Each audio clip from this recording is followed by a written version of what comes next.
Alors salut à toi, si tu es sur cette vidéo aujourd'hui, c'est que tu te demandes certainement comment transmettre beaucoup plus d'émotions lorsque tu t'exprimes face à un auditoire.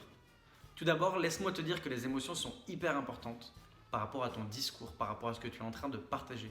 Parce que les émotions, c'est ce qui va te permettre littéralement d'ajouter de la profondeur, d'ajouter du rythme et d'ajouter de la valeur à ce que tu es en train de dire.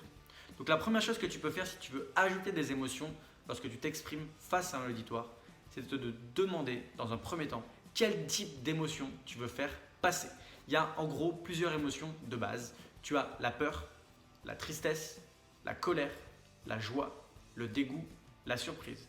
Première chose, choisis une de ces émotions que tu veux faire passer face à ton auditoire. Une fois que tu as choisi cette émotion, tu peux passer à la deuxième étape.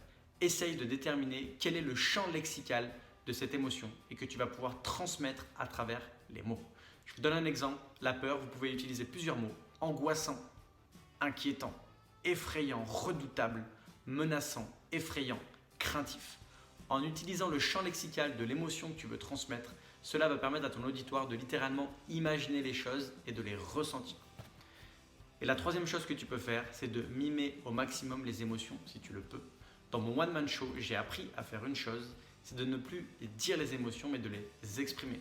Donc la chose que tu peux faire, n'hésite pas à utiliser un maximum les traits de ton visage, à faire des grimaces, à faire des émotions au niveau de ton visage.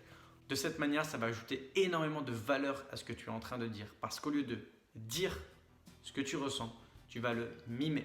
Tu vas quitter le côté un peu trop phrasé et tu vas passer dans le côté beaucoup plus mimé, beaucoup plus comédien. Et cela va ajouter énormément de valeur et de dynamique à ce que tu es en train de dire.